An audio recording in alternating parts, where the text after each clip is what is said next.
दो budget phones की टक्कर होने वाली है। यहाँ पे वॉबल 1 आने वाला है, लुक और फील इस तरीके से मिलता है। और यहाँ पे आपका लावा अग्नि 4 भी मार्केट में है। तो इंडियन ब्रांड्स को सपोर्ट तो डेफिनेटली करना चाहिए हमको। काल टेक्नोलॉजीज़ के नाम से बेसिकली लॉन्च होगा जो वॉबल 1 है फ़ोन आप सभी के लिए। लुक और फील सेम इस तरीके से रहेगा और यहाँ पे फ्लैट ग्लास डिज़ाइन देखने को मिलने वाला है। डिस्प्ले क्वालिटी काफ़ी अच्छी रहेगी, तो डेफिनेटली यहाँ पे टेक अ लुक आपको करना चाहिए। वैसे आज हम कंपेयर करने वाले हैं लावा के अग्नि 4 को और देखेंगे यहाँ पे लावा अग्नि 4 का जो प्रीमियम बिल्ड है या जो फीचर्स मिलते हैं, जो डिस्प्ले क्वालिटी है कैसे मिलती है जो हमारा वॉबल का 1 आने वाला है। तो दोनों को ही कंपेयर करते हैं।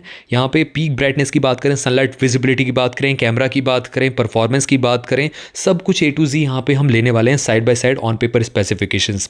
ऑल्दो बैटरी डिपार्टमेंट में दोनों में ही आपको कॉम्प्रोमाइज़ करना पड़ेगा, वॉबल 1 की बात करें या लावा अग्नि 4 की बात करें। बट चलिए यहाँ पे ऑप्टिमाइजेशन पे सारी बातें आती हैं, देखते हैं ऑप्टिमाइजेशन क्या सैमसंग जैसा कर पाता है लावा, तो काफ़ी अच्छी बैटरी बैकअप आपको देखने को मिल सकता है।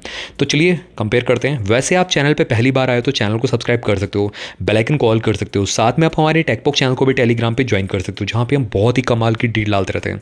लो प्राइस लिंक आपको बेस्ट प्रोडक्ट पे मिलती रहती है। मैं ये जानना चाहता हूँ गाइज, आप सब कौन से ब्रांड की तरफ जाओगे? लावा अग्नि 4 को लेना चाहोगे या वॉबल 1 जो आने वाला है बहुत ही जल्दी, जो कि गाइज डेब्यू करने वाला है वॉबल 1 सीरीज के साथ।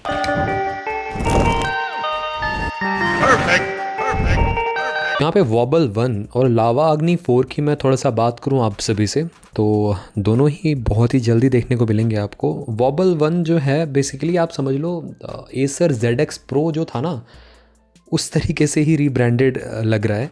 और 19 नवंबर को वॉबल 1 आएगा। लावा अग्नि 4 20 नवंबर को लॉन्च होने वाला है इंडिया में, ठीक है। अगर हम नेटवर्क टेक्नोलॉजी की बात करें आप सभी से, तो यहाँ पे आपको ड्यूअल सिम दोनों में देखने को मिलेंगे। दोनों ही बजट फ़ोन्स की कैटेगरी में फॉल करते हैं। वॉबल तो डेफिनेटली फॉल करता है, लावा थोड़ा सा अपर बजट रेंज में आ जाता है। वैसे 9 4G बैंड्स मिलेंगे आपको वॉबल में, लावा में 14 मिल जाएंगे। 5G बैंड्स की बात करें तो 11 आपको वॉबल में मिलेंगे, लावा में आपको 15 देखने को मिल जाएंगे। अब यहाँ पे बॉडी डायमेंशन की बात करें तो वॉबल स्लाइटली स्लिमर फ़ोन्स की कैटेगरी में फॉल करता है और कहा भी गया है स्लिमेस्ट फ़ोन करके, इन्होंने टैगलाइन भी दी हुई है जो कि कहीं ना कहीं दर्शाता है। 8 mm से कम की थिकनेस का मिलेगा देखने के लिए आपको। और लावा की बात करें तो 8.1 mm की थिकनेस के साथ देखने को मिलेगा, ऑल्दो ये बहुत ज़्यादा मोटा नहीं है। वैसे वेट डिस्ट्रीब्यूशन की बात करें तो वॉबल आपका 180 to 200 ग्राम्स का है, लावा भी आपका ऑलमोस्ट सिमिलर ही जो वेट के साथ आता है। क्योंकि यहाँ पे बैटरी कैपेसिटी वो 5000 mAh ही रखी गई। आई डोंट नो यहाँ पे इतना कम क्यों रखा है इस बार ब्रांड ने, इन दोनों ने कहीं ना कहीं, जबकि आपको ओप्पो, वीवो, रियलमी जहाँ पे 6-7 mAh बैटरी कैपेसिटी दे रहे हैं, आईक्यू 7000 mAh तक की बैटरी कैपेसिटी दे रहा है, तो यहाँ पे इन्होंने थोड़ा सा कम ही दिया है। यहाँ पे ग्लास की बात करें तो यहाँ पे फ्रंट ग्लास मिलता है। फ्रेम आपको पॉलीकार्बन प्लास्टिक का मिलेगा वॉबल में और आपको बैग भी प्लास्टिक का फाइबर का मिलेगा। लावा की बात हम करें तो यहाँ पे गोरिल्ला ग्लास 5 का प्रोटेक्शन आपको फ्रंट ग्लास में मिलेगा, ऑल्दो ये फ्लैट ग्लास डिज़ाइन के साथ आता है। फ्रेम एल्यूमिनियम का है, बैग भी आपको ग्लास का मिलता है, तो प्रीमियम फील तो डेफिनेटली यहाँ पे लावा इन हैंड काफ़ी अच्छी प्रीमियम फील देगा। बट IP रेटिंग की बात करें तो यहाँ पे आपको नॉर्मल मिलती है, IP64 की रेटिंग है। स्प्लैश और sweat resistance normal, basically dust वस्ट रेजिस्टेंस मिलता है और लो पावर जेट से बेसिकली फ़ोन आपका बच जाएगा।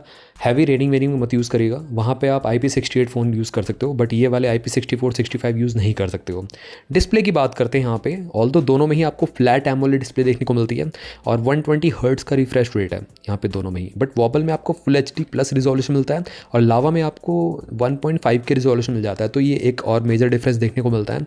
और पर पिक्सल डेंसिटी की बात करें तो 446 पर पिक्सल डेंसिटी मिल जाती है। और इसी के साथ साथ यहाँ पे स्क्रीन टू बॉडी रेशो भी दोनों का ही ऑलमोस्ट सिमिलर टाइप का देखने को मिलता है। नीचे की साइड हल्की सी आपको चिन मिलेगी, ऑल्दो यहाँ पे सिमेट्रिकल टाइप के डिस्प्ले मिलती है दोनों में ही। अब हम यहाँ पे बात करें पीक ब्राइटनेस की, तो लावा में जहाँ पे 2400 निट्स की HBM high brightness mode basically देखने को मिलती है HDR कंटेंट पे जब आप स्ट्रीम करते हो। वैसे यहाँ पे जो HBM मिलती है आपको लावा में वो 1200 निट्स की है और नॉर्मल आपको जो मिलती है वो टिपिकल जिसको हम कहते हैं वो 800 निट्स की मिलती है। वॉबल की बात करें तो 1000 निट्स की आपको मिल जाएगी HBM और HDR कंटेंट पीक ब्राइटनेस जो होती है वो 2000 निट्स तक की देखने को मिल जाएगी। तो अब बात करते हैं यहाँ पे प्लेटफॉर्म की, सॉफ्टवेयर की, तो यहाँ पे एंड्रॉयड 15 के साथ दोनों ही फ़ोन्स देखने को मिलेंगे। आई थिंक यहाँ पे एंड्रॉयड 16 देना चाहिए था, तो ये बहुत बड़ा डाउन साइड है। वैसे 3 साल के मेजर अपडेट्स लावा प्रॉमिस कर रहा है, वॉबल आपको 2 साल के मेजर अपडेट्स प्रॉमिस कर रहा है। प्रोसेसिंग पावर की बात करें तो लावा बहुत ज़्यादा आगे है वॉबल से और लावा में जहाँ पे डेमेंसिटी 8350 चिपसेट मिलता है 4 नैनोमीटर पे बेस्ड, वॉबल में आपको डेमेंसिटी 7400 चिपसेट मिलता है। ये बजट मोड्स में हमें देखने को मिला हुआ है, बहुत सारे बजट फ़ोन्स में आपको ये देखने को मिल जाएगा। और यहाँ पे 8.5 से 9 लाख का अनटूड बेंचमार्क स्कोर आता है वॉबल का, मतलब डेमेंसिटी 7400 चिपसेट का। लावा के अगर हम चिपसेट की बात करें तो डेमेंसिटी 8350 1.2 मिलियन के मार्क को टच करता है, तो काफ़ी ज़्यादा गाइस ऑन पेपर ही काफ़ी आगे है। और साथ ही में यहाँ पे माली G615 MC6 GPU मिल जाता है, जो कि अपग्रेडेड है आपका वॉबल के माली G615 MC2 से। और उसी के साथ साथ यहाँ पे मेमोरी की बात करें तो यहाँ पे कार्ड स्लॉट का ऑप्शन ऑल दो दोनों में से किसी में नहीं मिलता। आई थिंक वॉबल आपको प्रोवाइड कर सकता है, एक्जैक्टली रिवील नहीं किया है वैसे वॉबल में, बट ये है कि ZX Pro में था तो हो सकता है कि इसमें आपको देखने को मिले 8 128 और 8 256 GB वेरिएंट में देखने को मिलेगा वॉबल आपको। लावा आपको 8 256 GB वेरिएंट में देखने को मिल जाएगा और UFS 4.0 के साथ यहाँ पे लावा देखने को मिलेगा, जो कि काफ़ी बेटर है। और इस प्राइस ब्रैकेट में UFS 4.0 बहुत ही कम फोन देते हैं, ऑल्दो मोटो S60 Pro में देखने को मिलता है, जो अब प्राइस कम हो चुका है। वैसे लॉन्च 30,000 रुपये का हुआ था UFS 4.0 के साथ। वॉबल की बात करें तो UFS 3.1 के साथ देखने को मिलेगा। तो read write speed, data copy transfer तो काफ़ी ज़्यादा फास्ट रहने वाला है। कैमरा की बात करते हैं, यहाँ पे फ्रंट कैमरा जो मिलता है लावा में 50 मेगापिक्सल का मिलता है, वॉबल में 32 मेगापिक्सल का देखने को मिलता है। ऑल्दो यहाँ पे आप 60 FPS तक पे रिकॉर्डिंग कर सकते हो, 4K रिकॉर्डिंग आपको देखने को नहीं मिलती है। और फोकस अपर्चर है 2.5 का लावा में और वॉबल में 2.2 का मिलता है। रियर कैमरा की बात मैं करूँ आप सभी से तो 50 मेगापिक्सल का आपको सेटअप मिलता है, प्लस 8 मेगापिक्सल का अल्ट्रा वाइड सेटअप मिलता है दोनों में ही। तो एक वाइड एंगल लेंस है और एक अल्ट्रा वाइड सेंसर है। जो वॉबल की बात हम करें तो फोकस अपर्चर 1.8 का मिलता है, लावा में फोकस अपर्चर है 1.6 का, 26 mm वाइड एंगल लेंस मिलता है, OIS के साथ देखने को मिलता है कैमरा। और सेकंड जो कैमरा है अल्ट्रा वाइड वो है फोकस अपर्चर 2.2 के साथ दोनों में ही। तो यहाँ पे सेकंड जो लेंस है वो ऑलमोस्ट सिमिलर ही देखने को मिलती है। LED flash, HDR, panorama mode तो है ही है। और साथ ही में वीडियो की बात करें 4K रिकॉर्डिंग कर सकते हो दोनों में ही बैक कैमरा से, तो ये अच्छा है। और फुल HD 60 FPS पे आप रिकॉर्डिंग कर सकते हैं। गायरो AIS का सपोर्ट भी देखने को मिल जाता है। तो गाइस ऑन पेपर तो डेफिनेटली यहाँ पे लावा बेटर लग रहा है in terms of camera department as compare to Wobble. और वॉबल ने तो मतलब बेसिकली बहुत ज़्यादा यहाँ पे एम्फेसाइज किया है कैमरा पे। तो देखते हैं यहाँ पे कैमरा क्या इनका बेटर होता है, किस तरीके का यहाँ पे ऑप्टिमाइजेशन किया है इन्होंने कैमरे को लेके। उसी के साथ साथ यहाँ पे स्पीकर की बात करें, यहाँ पे आपको ड्यूअल स्पीकर बेसिकली ईयरपीस और एक बॉटम फायरिंग स्पीकर देखने को मिल जाएगा। लाउडनेस अच्छी है, ऑल्दो यहाँ पे डोल्बी एटमॉस का हाई रेज ऑडियो का सपोर्ट एज सच यहाँ पे मेंशन नहीं किया है। अब यहाँ पे कम्युनिकेशन की बात करेंगे तो वाईफाई 6 ड्यूअल बैंड देखने को मिलता है वॉबल में, बट लावा में 6E सेकंड जनरेशन मिल जाता है, जो कि ज़्यादा मतलब बेटर कनेक्टिविटी लेके आता है। और ब्लूटूथ की बात करें तो ब्लूटूथ 5.4 A2DP लाइट प्रोफाइल के साथ दोनों ही फोन्स देखने को मिलते हैं, तो ये भी अच्छी बात है। GPS तो मिल ही जाता है यहाँ पे। NFC का सपोर्ट नहीं देखने को मिलता है, ऑल्दो लावा में आपको इंफ्रारेड पोर्ट देखने को मिल जाता है और IR रिमोट की तरह भी आप यूज़ कर सकते हो लावा को, बट वॉबल में वो ऑप्शन नहीं मिलता है। तो यहाँ पे अगर हम फीचर्स की बात करें तो साइड माउंटेड फिंगरप्रिंट सेंसर मिलता है वॉबल में आपको, लावा में अंडर डिस्प्ले फिंगरप्रिंट सेंसर मिलता है ऑप्टिकल वाला। तो गैस यहाँ पे ये तो डाउन साइड है कहीं ना कहीं, वॉबल में इन डिस्प्ले फिंगरप्रिंट सेंसर देना चाहिए था, ये मिसिंग है। और लावा में ज़्यादा superior under display fingerprint sensor मिलता है। वैसे एक्सेलेरोमीटर, गायरोस्कोप, प्रॉक्सिमिटी, कंपास, ये सारे के सारे सेंसर आपको एप्लीकेबल मिल जाएंगे दोनों में ही।